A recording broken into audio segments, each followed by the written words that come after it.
രേണുവും സുധിയും തമ്മിലുള്ള സ്നേഹബന്ധത്തെക്കുറിച്ച് എല്ലാവർക്കും ഇപ്പോൾ കാണാപാഠമാണ്. അത്രമാത്രം സ്നേഹമാണ് അവർ തമ്മിലെന്ന് ഇപ്പോൾ ഇവരുടെ ഓരോ കാര്യങ്ങൾ കാണുമ്പോൾ മനസ്സിലാകുന്നുണ്ട്. ബിഗ് ബോസിൽ പോയതിനു ശേഷം മക്കളെ കാണണമെന്ന് തിരികെ പറഞ്ഞു വന്ന അമ്മയാണ് രേണു സുധി. ഇപ്പോഴിതാ അതിനുശേഷം രേണു സുധിക്ക് ഒരു സമ്മാനവുമായി എത്തിയിരിക്കുകയാണ് ആരാധകർ. ഇത് കിച്ചുവിൻ്റെ ഐഡിയ ആണോ എന്നാണ് പ്രേക്ഷകർ ചോദിക്കുന്നത്. ഉറപ്പായും ഇത് കിച്ചുവിൻ്റെ ഐഡിയ തന്നെയായിരിക്കുമെന്ന് പ്രേക്ഷകർ പറയുന്നുണ്ട്, മറുപടിയും നൽകുന്നുണ്ട്. സോഷ്യൽ മീഡിയ ഉപയോഗിക്കുന്ന ഓരോരുത്തരും ഈ വാർത്തയെക്കുറിച്ച് അങ്ങനെയാണ് പ്രതികരിക്കുന്നതെന്ന് നമുക്ക് പറയാം. കിച്ചുവിനോടുള്ള സ്നേഹം കൊണ്ട് തന്നെയാണ് പ്രേക്ഷകർ ഇത്തരത്തിലെല്ലാം വെളിപ്പെടുത്തുന്നതും. സോഷ്യൽ മീഡിയ ഉപയോഗിക്കുന്നവർ തന്നെ ഇക്കൂട്ടത്തിൽ എല്ലാത്തിനെക്കുറിച്ചും സംസാരിക്കുന്നുമുണ്ട്. ആരാധകർക്ക് ഇപ്പോൾ വളരെയധികം സ്നേഹമാണ് കിച്ചുവിനെക്കുറിച്ച് സംസാരിക്കുമ്പോൾ തന്നെ. രേണുവും സുധിയും കൂടി AI-യിൽ പിറന്ന ഒരു സമ്മാനം എന്നാണ് പ്രേക്ഷകർ തന്നെ ഇതിനെ വിലയിരുത്തുന്നത്. പ്രേക്ഷകർക്ക് വളരെയധികം സന്തോഷം തോന്നുന്നുണ്ട് ഇത് കാണുമ്പോൾ.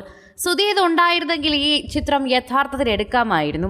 സുധി ഉണ്ടായിരുന്നുവെങ്കിൽ രേണുവിന് ഇപ്പോൾ ഇരട്ടി സന്തോഷമായേനെ. ഒരുപക്ഷെ ഈ ചിത്രം കാണുമ്പോൾ രേണുവിന് സങ്കടം വരും. കാരണം അത്രമാത്രം രേണു ആഗ്രഹിച്ചൊരു ചിത്രമായിരിക്കും ഇത്.